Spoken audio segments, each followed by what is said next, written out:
ಮಧ್ಯಪ್ರಾಚ್ಯದ ಮಹಾಯುದ್ಧ ದಿನಕ್ಕೊಂದು ತಿರುವನ್ನ ಪಡ್ಕೊಳ್ತಾ ಇದೆ. ಸಂಧಾನ ಮಾತುಕತೆಗೂ ಮುನ್ನವೇ ಟ್ರಂಪ್ ಮತ್ತೆ ಇರಾನ್ಗೆ ಎಚ್ಚರಿಕೆ ಕೊಟ್ಟಿದ್ದಾರೆ. ಟ್ರೂತ್ ಸೋಷಿಯಲ್ನಲ್ಲಿ ಯುಎಸ್ ಅಧ್ಯಕ್ಷ ಟ್ರಂಪ್ ಪೋಸ್ಟ್ ಅನ್ನು ಹಾಕಿದ್ದು ಇರಾನ್ನ ಪವರ್ ಪ್ಲಾಂಟ್ ಸೇತುವೆ ಧ್ವಂಸದ ವಾರ್ನಿಂಗ್ ಕೊಟ್ಟಿದ್ದಾರೆ.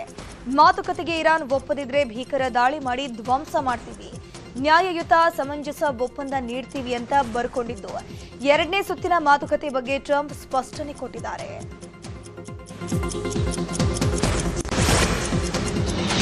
ಮಧ್ಯಪ್ರಾಚ್ಯದಲ್ಲಿನ ಸಂಘರ್ಷಕ್ಕೆ ಸದ್ಯಕ್ಕೆ ತೆರೆ ಬೀಳೋ ಯಾವುದೇ ಲಕ್ಷಣಗಳು ಕಾಣಿಸ್ತಿಲ್ಲ.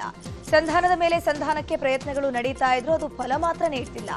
ಪಾಕಿಸ್ತಾನದ ರಾಜಧಾನಿ ಇಸ್ಲಾಮಾಬಾದ್ನಲ್ಲಿ ಇಂದು ಎರಡನೇ ಸುತ್ತಿನ ಸಂಧಾನಕ್ಕೆ ಸರ್ಕಸ್ಗಳು ನಡೀತಿವೆ. ಇಂದು ಸಂಜೆ ಅಮೆರಿಕದ ನಿಯೋಗ ಪಾಕಿಸ್ತಾನಕ್ಕೆ ಆಗಮಿಸ್ತಾ ಇದೆ. ಆದರೆ ಇರಾನ್ ಮಾತ್ರ ಕ್ಯಾರೆ ಅಂತಿಲ್ಲ. ಸದ್ಯ ಚಾಲ್ತಿಯಲ್ಲಿರುವಂತಹ 14 ದಿನಗಳ ಕದನ ವಿರಾಮ ಏಪ್ರಿಲ್ 22ಕ್ಕೆ ಮುಕ್ತಾಯಗೊಳ್ಳುತ್ತಿದ್ದು ಮುಂದೇನು ಅನ್ನೋ ಪ್ರಶ್ನೆ ಎದ್ದಿದೆ. ಒಂದು ವೇಳೆ ಮಾತುಕತೆ ಯಶಸ್ವಿಯಾಗದಿದ್ರೆ ಮತ್ತೆ ಯುದ್ಧ ಶುರುವಾಗೋ ಆತಂಕವಿದೆ. ಇರಾನ್ ಅಮೆರಿಕ ನಡುವಿನ ಎರಡನೇ ಸುತ್ತಿನ ಸಭೆಗೆ ವಿಘ್ನ ಎದುರಾಗಿದೆ. ಇಂದು ನಿಗದಿಯಾಗಿದ್ದ ಶಾಂತಿ ಸಭೆ ನಡೆಯುವುದು ಬಹುತೇಕ ಡೌಟ್ ಎನ್ನಲಾಗಿದೆ. ಮೊದಲ ಸುತ್ತಿನ ಸಭೆ ವಿಫಲವಾದ ಬಳಿಕ ಎರಡನೇ ಸಭೆ ಪಾಕಿಸ್ತಾನದಲ್ಲಿ ನಡೆಯಬೇಕಿತ್ತು. ಆದರೆ ಅಮೆರಿಕ ಜೊತೆಗೆ ಚರ್ಚೆಗೆ ಯಾವುದೇ ನಿಯೋಗ ಕಳಿಸಲ್ಲ ಅಂತ ಇರಾನ್ ಅಮೆರಿಕಾಗೆ ತಿರುಗೇಟನ್ನು ಕೊಟ್ಟಿದೆ. ಅಲ್ಲದೆ ಅಮೆರಿಕದ ಷರತ್ತುಗಳನ್ನು ಒಪ್ಪೋಕೆ ಸಾಧ್ಯವಿಲ್ಲ ಅಂತ ಇರಾನ್ ಟ್ರಂಪ್ ಎಚ್ಚರಿಕೆಗೂ ಕ್ಯಾರೆ ಅಂದಿಲ್ಲ. ಇರಾನ್ ಮೇಲಿನ ದಿಗ್ಬಂಧನವನ್ನ ತೆಗೆಯೋವರೆಗೂ ಪಾಕಿಸ್ತಾನಕ್ಕೆ ನಮ್ಮ ನಿಯೋಗ ಹೋಗಲ್ಲ ಅಂತ ಇರಾನ್ ಹೇಳ್ತಾ ಇದೆ. ಹಾರ್ಮುಜ್ ಜಲಸಂಧಿಯಲ್ಲಿ ಮತ್ತೆ ಉದ್ವಿಗ್ನದ ಪರಿಸ್ಥಿತಿ ನಿರ್ಮಾಣವಾಗಿದೆ. ಹಡಗುಗಳ ಇರಾನ್ ಗುಂಡಿನ ದಾಳಿ ಬೆನ್ನಲ್ಲೇ ಅಮೆರಿಕ ಕೂಡ ಇರಾನ್ಗೆ ಸೇರಿದ ಹಡಗಿನ ಮೇಲೆ ಗುಂಡಿನ ದಾಳಿ ನಡೆಸಿದೆ. ಟೌಸ್ಕಾ ಎಂಬ ಇರಾನ್ ಧ್ವಜ ಹೊತ್ತ ಹಡಗು ಅಮೆರಿಕದ ನೌಕಾ ದಿಗ್ಬಂಧನವನ್ನು ದಾಟೋಕೆ ಯತ್ನಿಸಿದಾಗ ಅಮೆರಿಕ ಗುಂಡಿನ ದಾಳಿ ನಡೆಸಿದೆ. ಹಲವು ಎಚ್ಚರಿಕೆಗಳ ಮಧ್ಯೆಯೂ ಟೌಸ್ಕಾ ಹಡಗು ದಿಗ್ಬಂಧನ ದಾಟೋಕೆ ಮುಂದಾದಾಗ ಅಮೆರಿಕ ಈ ಅಟ್ಯಾಕ್ ಮಾಡಿರೋದು. ಆದರೆ ಈ ದಾಳಿಯನ್ನ ಇರಾನ್ ಇನ್ನೂ ಕೂಡ ದೃಢಪಡಿಸಿಲ್ಲ. ಇರಾನ್ ಅಮೆರಿಕ ಇಸ್ರೇಲ್ ನಡುವೆ ಯುದ್ಧದ ಕರಿ ನೆರಳಿನಿಂದ ಭಾರತ ತತ್ತರಿಸಿ ಹೋಗ್ತಾ ಇದೆ. ಯುದ್ಧದಿಂದ ಭಾರತಕ್ಕೆ ಪರೋಕ್ಷ ಪರಿಣಾಮವೇ ಹೆಚ್ಚಾಗಿತ್ತು. ಇದೀಗ ಪ್ರತ್ಯಕ್ಷ ಪರಿಣಾಮ ಕೂಡ ಶುರುವಾಗಿರುವುದು. ಹಾರ್ಮುಜ್ ಜಲಸಂಧಿಯಲ್ಲಿ ಇರಾನ್ ನೌಕಾಪಡೆ 2 ಭಾರತೀಯ ಹಡಗುಗಳ ಮೇಲೆ ಗುಂಡಿನ ದಾಳಿ ನಡೆಸಿದೆ. ಈ ಪೈಕಿ ಒಂದು ಹಡಗಿಗೆ ಭಾರೀ ಪ್ರಮಾಣದಲ್ಲಿ ಹಾನಿಯಾಗಿದ್ದು ಭಾರತ ತೀವ್ರ ಕಳವಳ ವ್ಯಕ್ತಪಡಿಸಿದೆ. ಅಲ್ಲದೆ ದಿಲ್ಲಿಯಲ್ಲಿರುವಂತಹ ಇರಾನ್ ರಾಯಭಾರಿಗೆ ಭಾರತ ಸರ್ಕಾರ ಸ್ಪಷ್ಟನೆ ನೀಡುವಂತೆ ಸಮನ್ಸ್ ಜಾರಿ ಮಾಡಿದೆ. ಮಧ್ಯಪ್ರಾಚ್ಯದಲ್ಲಿ ಭೀಕರ ಯುದ್ಧ ಶುರುವಾಗಿದ್ದೇ ಪ್ರಪಂಚದಲ್ಲಿ ಅಲ್ಲೋಲ ಕಲ್ಲೋಲ ಏರಿದೆ. ಸತತವಾಗಿ 1.5 ತಿಂಗಳಿನಿಂದಲೂ ರಾಜ್ಯದಲ್ಲಿ ಗ್ಯಾಸ್ ಗಂಡಾಂತರ ಎದುರಾಗಿದೆ. ಕಮರ್ಷಿಯಲ್ ಗ್ಯಾಸ್ ಅಭಾವದಿಂದ ಹೋಟೆಲ್ ಉದ್ಯಮ ನಡೆಸೋಕಾಗದೆ ಮಾಲೀಕರು ಹೋಟೆಲ್ಗಳನ್ನು ಮುಚ್ಚುತ್ತಿದ್ದಾರೆ. ಈಗಾಗಲೇ ಕೆಲ ಮಾಲೀಕರು ಹೋಟೆಲ್ ಮಾರಾಟಕ್ಕಿಟ್ಟಿದ್ದು ಖರೀದಿ ಮಾಡೋಕೆ ಜನರು ಕೂಡ ಹಿಂದೇಟನ್ನ ಹಾಕ್ತಿದ್ದಾರೆ. ಶಾಶ್ವತವಾಗಿ 40 ಹೋಟೆಲ್ಗಳನ್ನು ಬಂದ್ ಮಾಡೋಕೆ ನಿರ್ಧಾರ ಮಾಡಿದ್ದು ಇದುವರೆಗೆ 1000 ಕೋಟಿ ಆದಾಯ ನಷ್ಟವಾಗಿದೆಯಂತೆ. ಇಂದು ವಿಶ್ವ ಬಸವ ಜಯಂತಿ ಪ್ರಯುಕ್ತ ಸಿಎಂ ಸಿದ್ದರಾಮಯ್ಯ ವಿವಿಧ ಬಸವ ಜಯಂತಿ ಕಾರ್ಯಕ್ರಮಗಳಲ್ಲಿ ಪಾಲ್ಗೊಳ್ಳುತ್ತಾರೆ. ಬೆಳಗ್ಗೆ 10 ಬೆಂಗಳೂರಿನ ಚಾಲುಕ್ಯ ಸರ್ಕಲ್ನಲ್ಲಿ ವಿವಿಧ ಸಂಘ ಸಂಸ್ಥೆಗಳೊಂದಿಗೆ ಸೇರಿ ಬಸವಣ್ಣನವರ ಪ್ರತಿಮೆಗೆ ಮಾಲಾರ್ಪಣೆ ಮಾಡಲಿದ್ದಾರೆ. ನಂತರ ವಿಧಾನಸೌಧದಲ್ಲಿನ ಬಸವಣ್ಣನವರ ಪ್ರತಿಮೆಗೆ ಸಿಎಂ ಮಾಲಾರ್ಪಣೆ ಮಾಡುವ ಮೂಲಕ ಬಸವ ಜಯಂತಿಯಂದು ಬಸವಣ್ಣನವರಿಗೆ ಗೌರವವನ್ನ ಸಲ್ಲಿಸಲಿದ್ದಾರೆ. ಸಿಎಂ ಇಂದಿನಿಂದ 2 ದಿನಗಳ ಕಾಲ ಮೈಸೂರು ಹಾಗೂ ಚಾಮರಾಜನಗರ ಜಿಲ್ಲಾ ಪ್ರವಾಸವನ್ನು ಕೈಗೊಂಡಿದ್ದಾರೆ. ಇಂದು 11ವರೆಗೆ ಮೈಸೂರಿಗೆ ಬರಲಿರುವಂತಹ ಸಿಎಂ ಬಸವ ಜಯಂತಿ ಕಾರ್ಯಕ್ರಮ ಉದ್ಘಾಟನೆ ಮಾಡಿ ಬಸವಶ್ರೀ ಪ್ರಶಸ್ತಿ ಪ್ರದಾನ ಮಾಡ್ತಾರೆ. ಬಳಿಕ ಮಧ್ಯಾಹ್ನ ಹುಣಸೂರಿನಲ್ಲಿ ಗಣಪತಿ ದೇವಸ್ಥಾನ ಉದ್ಘಾಟನೆ ಮಾಡಲಿದ್ದು ರಾತ್ರಿ ಮೈಸೂರಲ್ಲೇ ವಾಸ್ತವ್ಯ ಹೂಡಲಿದ್ದಾರೆ.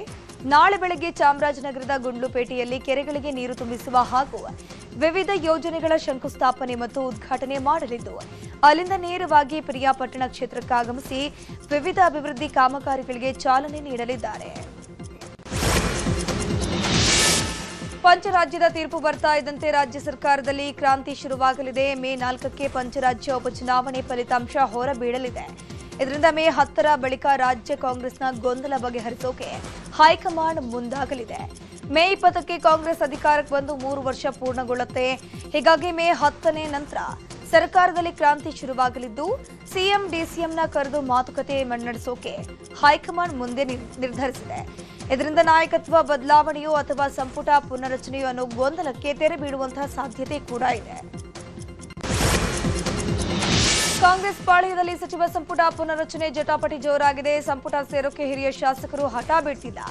ಈಗಾಗಲೇ ಸಭೆ ನಡೆಸಿ ದೆಹಲಿಗೆ ಹೋಗಿ ಬಂದಿರೋ ಶಾಸಕರು ಮತ್ತೊಮ್ಮೆ ಸಭೆ ಸೇರೋಕೆ ಸಿದ್ಧತೆಯನ್ನ ಮಾಡಿಕೊಳ್ತಿದ್ದಾರೆ. ಮೇ ತಿಂಗಳಲ್ಲಿ ಶತಾಯಗತಾಯ ಸಂಪುಟ ಪುನರಚನೆ ಮಾಡಬೇಕು, ಇನ್ನುಳಿದ 2 ವರ್ಷಕ್ಕೆ ನಮಗೆ ಅವಕಾಶ ಕೊಡಿ ಅಂತ ಕೇಳೋಕೆ ನಿರ್ಧರಿಸಿದ್ದು. ಮತ್ತೊಂದು ಸುತ್ತಿನ ಸಭೆಯಲ್ಲಿ ಗಂಭೀರ ಚರ್ಚೆ ನಡೆಸಲಿದ್ದಾರೆ. ಹೀಗಾಗಿ ಹೈಕಮಾಂಡ್ ಗಮನ ಸೆಳೆಯೋಕೆ ಹಿರಿಯರ ಶಾಸಕರು ಅಂತಿಮ ಕಸರತ್ತು ನಡೆಸುತ್ತಿದ್ದಾರೆ. ಬಿಜೆಪಿ ಮತ್ತು ಜೆಡಿಎಸ್ ಮೈತ್ರಿಯಲ್ಲಿ ಮತ್ತೆ ಭಿನ್ನಮತ ಭುಗಿಲೆದಿದೆ. ಮಂಡ್ಯ, ಬೆನ್ನಲ್ಲೇ ಚಿಕ್ಕಬಳ್ಳಾಪುರದಲ್ಲೂ ದೋಸ್ತಿ ನಾಯಕರ ಕಚ್ಚಾಟ ಬೀದಿಗೆ ಬಂದಿದೆ. ಬಿಜೆಪಿ ಸಂಸದ ಸುಧಾಕರ್ ವಿರುದ್ಧ ಜೆಡಿಎಸ್ ಶಾಸಕ ಬಿಎನ್ ರವಿಕುಮಾರ್ ಅಸಮಾಧಾನ ಹೊರಹಾಕಿದ್ದಾರೆ. ಬಹಿರಂಗವಾಗಿಯೇ ಸಮರಕ್ಕಿಳಿದ ರವಿಕುಮಾರ್ ಕೇಂದ್ರ ಸಚಿವ ಎಚ್ಡಿ ಕುಮಾರಸ್ವಾಮಿಗೆ ದೂರನ್ನ ಕೊಟ್ಟಿದ್ದಾರಂತೆ.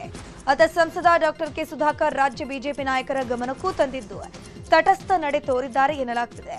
ಹೀಗಾಗಿ ಮೈತ್ರಿಯಲ್ಲಿ ರಾಜಕೀಯ ಕಿತ್ತಾಟ ಜೋರಾಗಿದ್ದು ದೋಸ್ತಿ ನಾಯಕರಿಗೆ ಮುಜುಗರ ತಂದಿದೆ. ಧಾರವಾಡದಲ್ಲಿ ಯೋಗೇಶ್ ಗೌಡ ಕೊಲೆ ಪ್ರಕರಣದಲ್ಲಿ ಕಾಂಗ್ರೆಸ್ ಶಾಸಕ ವಿನಯ್ ಕುಲಕರ್ಣಿ ಸೇರಿ 17 ಮಂದಿ ಜೈಲು ಸೇರಿದ್ದಾಯಿತು.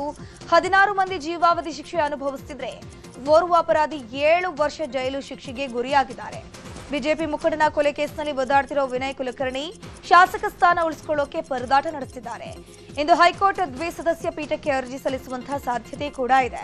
ಈಗಾಗಲೇ ವಿನಯ್ ಕುಲಕರ್ಣಿ ವಕೀಲರ ತಂಡದಿಂದ ಆದೇಶ ಪ್ರತಿ ಪರಿಶೀಲನೆ ಮಾಡಿದ್ದು ಮೊದಲಿಗೆ ಜೀವಾವಧಿ ಶಿಕ್ಷೆಗೆ ತಡೆ ಕೋರಿ ಅರ್ಜಿಯನ್ನ ಸಲ್ಲಿಕೆ ಮಾಡಲಿದ್ದಾರೆ. ಬೆಂಗಳೂರಿನಲ್ಲಿ ಬಿಷ್ಣೋಯ್ ಗ್ಯಾಂಗ್ ಹೆಸರಲ್ಲಿ ಮತ್ತೆ ಬೆದರಿಕೆ ಕರೆಗಳು ಬರ್ತಾ ಇದೆ. ಮಹಾರಾಷ್ಟ್ರ ಮೂಲದ ಆರ್ಟಿಒ ಅಧಿಕಾರಿಗೆ ಜೀವ ಬೆದರಿಕೆ ಹಾಕಿದ್ದು ಈ ಸಂಬಂಧ ಸೋಲದೇವನಹಳ್ಳಿ ಠಾಣೆಯಲ್ಲಿ ಎಫ್ಐಆರ್ ದಾಖಲಾಗಿದೆ. ಠಾಣೆ ಪ್ರಾದೇಶಿಕ ಸಾರಿಗೆ ಕಚೇರಿ ಅಧಿಕಾರಿ ಪ್ರಸಾದ್ ಶಿವದಾಸ್ ನಲವಡೆಗೆ ಕರೆ ಮಾಡಿ ಭದ್ರತೆ ಹೆಚ್ಚಿಸ್ಕೋ, ನಿನ್ನ ವಿಚಾರ ದೆಹಲಿವರೆಗೂ ತಲುಪಿದೆ ಅಂತ ಧಮಕಿ ಹಾಕಿದ್ದಾರಂತೆ. ರಣ ಬಿಸಿಲಿನ ನಡುವೆ ರಾಜ್ಯದಲ್ಲಿ 5 ದಿನಗಳ ಕಾಲ ಮಳೆಯಾಗಲಿದೆ ಅಂತ ಹವಾಮಾನ ಇಲಾಖೆ ಮುನ್ಸೂಚನೆ ಕೊಟ್ಟಿದೆ. ಉತ್ತರ ಕರ್ನಾಟಕ, ಮಲೆನಾಡು, ಕರಾವಳಿ ಭಾಗದಲ್ಲಿ ಮಳೆಯ ಸಾಧ್ಯತೆ ಇದೆ. ಬೀದರ್, ಕಲಬುರಗಿ, ವಿಜಯಪುರ, ಬಾಗಲಕೋಟೆ ಸೇರಿ 14 ಜಿಲ್ಲೆಗಳಿಗೆ ಯೆಲ್ಲೋ ಅಲರ್ಟ್ ಘೋಷಿಸಲಾಗಿದೆ.